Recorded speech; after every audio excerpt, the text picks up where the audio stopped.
நீங்க எவ்வளவு சிவன் கோயில் போயிருக்கலாம், ஆனா இந்த ஒரு சிவன் கோயிலுக்கு உங்க வாழ்க்கையில ஒரு வாட்டியாவது உங்க காலை வச்சிருங்க. அப்புறம் நீங்களே அவரை விட்டாலும் சரி, அவர் உங்களை விடவே மாட்டாரு. தமிழ்நாட்டுல எங்க இருந்தாலும் சரி, ராமேஸ்வரத்துக்கு ஒரு ட்ரெயின் டிக்கெட் போடுங்க. ஒன்ஸ் ராமேஸ்வரம் ரீச் ஆயிட்டீங்கன்னா அங்க இருந்து ராம்நாட் ரீச் ஆயிட்டு உத்தரகோசமங்கைன்னு சொல்லி ஒரு பஸ் டிக்கெட் எடுங்க. சரியா அரை மணி நேரத்துல இந்த பஸ்ல இருந்து அந்த கோயில் வாசல்ல இறங்கிடலாம். 12 ஜோதிர்லிங்கம், கைலாய மலை, பஞ்சபூத ஸ்தலம், இதை எல்லாத்த விட நீங்க நினைச்சு பார்க்காத அளவுக்கு நீங்க என்ன வேண்டி கேக்குறீங்களோ எல்லாமே இங்க கிடைக்கும். ஏன்னா சிவபெருமானோட முதல் கோவில் சொந்த ஊர் இந்த உத்தரகோசமங்கை. உத்தரகோசமங்கை வரணும்னு நினைச்சா 300 ஜென்மத்துக்கு புண்ணியம் செஞ்சாதான் இந்த கோயிலோட மண்ணையே மிதிக்க முடியும்னு சொல்றாங்க.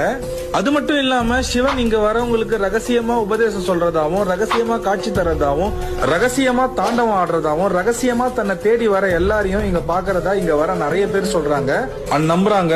சோ நீங்களும் என்ன மாதிரி சிவன் பக்தனா இல்ல சிவன் வெறியனா இருந்தீங்கன்னா மறக்காம ஓம் நம சிவான் கமெண்ட் பண்ணுங்க. இந்த மாதிரி நிறைய வீடியோக்கு நம்ம பேஜை ஃபாலோ பண்ணிக்கங்க.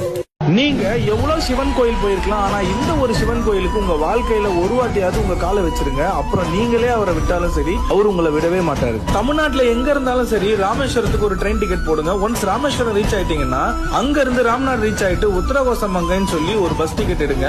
சரியா அரை மணி நேரத்துல இந்த பஸ்ல இருந்து அந்த கோயில் வாசல்ல இறங்கிடலாம்.